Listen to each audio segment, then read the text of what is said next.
আমাদের এই কোর্টের বিল্ডিং যখনই এসছি বিল্ডিং নিয়ে কথা উঠেছে, তো এখানকার যারা আইনজীবীরা আছেন তাদের মতামতটাকে মাথায় রেখে এই সমস্যার সমাধানটা হোক।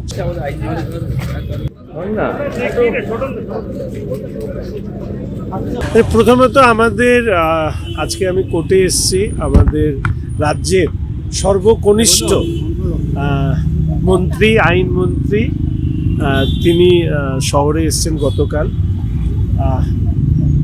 বিরাজবাবুর সাথে আমার পরিচয় আগেই, আমাদের শহরেই ও এবিভিপির সাথে যুক্ত ছিল, তখন থেকেই আমি ওকে চিনি। ইতিমধ্যে আমি মাননীয় মুখ্যমন্ত্রী এবং আমাদের মাননীয় আইনমন্ত্রীর কাছে আমি 4টে বিষয় উপস্থাপিত করেছি। আমি চাই যে এক্ষেত্রে সবার সহযোগিতা চাইব, সবার সহযোগিতা চাইব। এক, আমরা চাই যে উত্তরবঙ্গের কোনো একটি জায়গায়, যেহেতু আমাদের সার্কিট বেঞ্চ হয়েছে, আমাদের একটা সেন্ট্রাল ল ইউনিভার্সিটি হোক।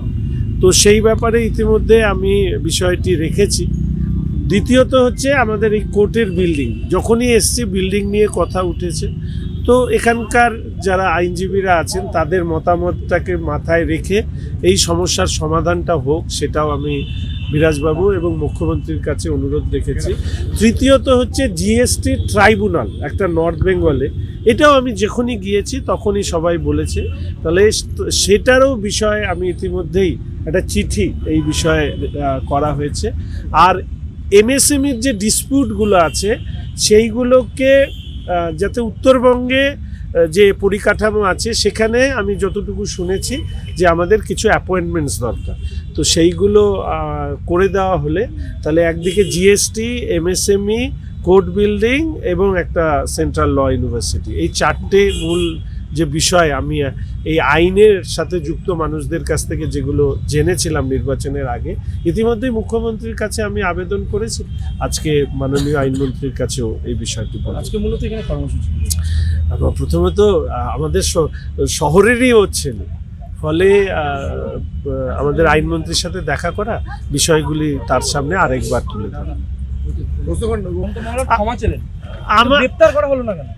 প্রথম কথা, একটা জিনিস মাথায় রাখতে হবে, কেউ যদি নিজের ভুল স্বীকার করে তাহলে আমি মনে করি যে আমাদের সমাজ ঠিক ততখানি উদার, সেই তার ভুল স্বীকার করা বা ক্ষমা প্রার্থনা করা সেটাকেও সম্মান জানানো উচিত। এটা কোনো ইগোর লড়াই যে গ্রেপ্তার করলেই সেটাই ভালো না। আমি মনে করি যে এক্ষেত্রে উনি তার ভুল স্বীকার করেছেন, তিনি ক্ষমা প্রার্থনা করেছেন, ব্যাস সমস্যাটা মিটে গেছে।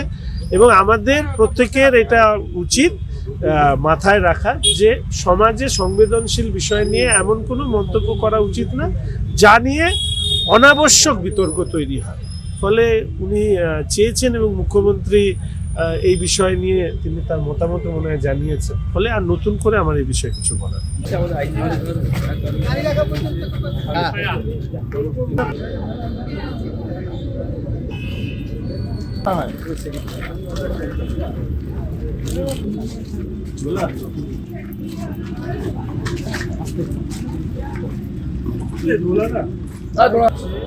বাড়ির সাথে কথা বলে আপনার বাড়ির নতুন ইত্যাদি এবং বাদ বাকি কাজ এর মধ্যে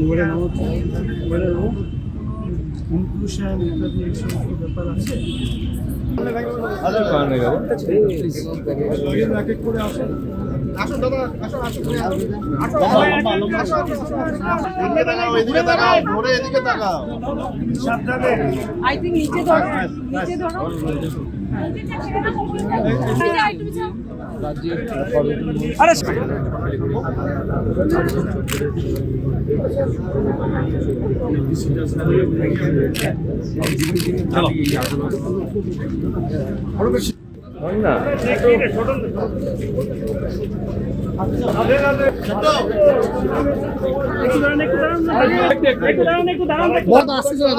একটু দাঁড়ান, একটা ছবি করে নেই।